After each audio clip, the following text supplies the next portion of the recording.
tonight what we're going to address is this Merc 50. Now, we're not going to address it in the manner that you might think. The owner of this boat said that the motor was frozen. So I don't need the motor.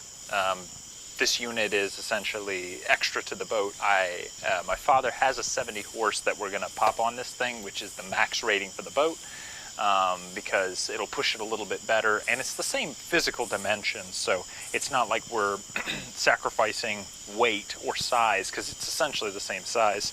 But I think it would be a better fit, and it's in a lot better shape, and I know the history on it, which is always important when you're talking about motors. But I figured, might as well see if we can get it broken free, because I can sell it at least as a non-frozen motor without knowing the history of it, rather than selling it as a frozen motor. Pretty simple how these come off. There's a swivel on front to pull the faceplate.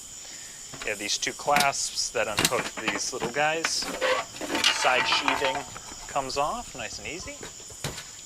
And then you have two tabs that you pull out on, and that is how you remove the cap. Alright, I also sprayed PV Blaster on a lot of the internal components just to kind of free it up. Let's give you a little bit closer look at that.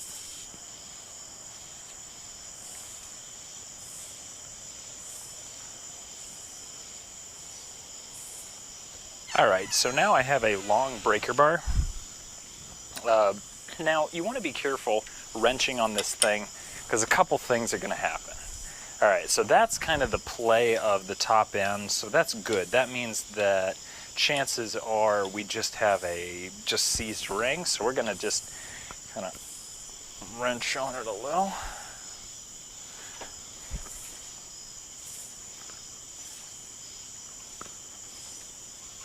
And I'm just going to work it back and forth, nice and gently. Alright, it's actually, surprisingly enough, it's starting to free up. So now the engine spins. Oh, look at that!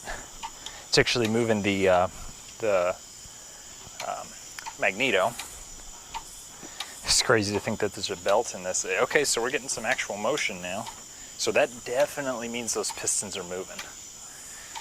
Alright, so I'm going to just go clockwise, which is the direction that they want you. Okay, you can feel it. So I can feel that crunchy spot right there. And we're going to try full, just kind of working it back and forth. I see PV Blaster leaking out of the cylinders.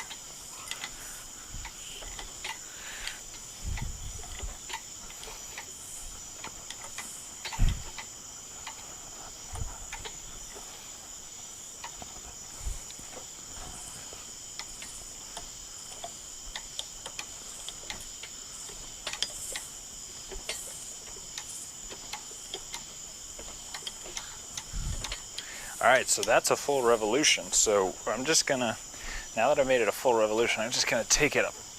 Oh, it's a little stiff. Alright, that's starting to feel a little bit better. And I'm listening for anything clunky or out of the ordinary. And I see the prop is spinning as well, which is good. That means that the top end is engaging the bottom end. How about that? So that's a pretty big victory for us. I mean, the chances of this actually freeing up were pretty likely. What happens is moisture in the air gets into the cylinders and will bind those rings up, and soaking down the rings will help break that material up. Now, I'm not sure what exactly somebody did to it, because, like I said, all the wires are really burned through. Let's see if I can get this one off. Yeah, I mean, literally, the sheathing is coming off of the wires, so be easy. The lid goes on. There's two tabs that catch, like that. Then you have your sound deadener and belly shield. You put it on the right direction.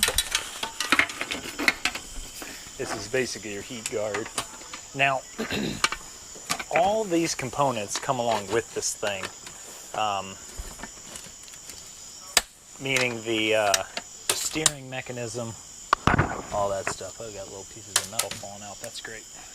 All that comes along with it. So lots of good parts, and somebody will be able to take, these are popular motors to restore for classic boats, and this is definitely a classic boat application, which is why I kind of want to stick with the classic look. Again, I like the look of the motor. I think it's a good looking motor, but the reality is, I mean, I've got a much better shaped motor that was much better taken care of than this one. So we're gonna disassemble it.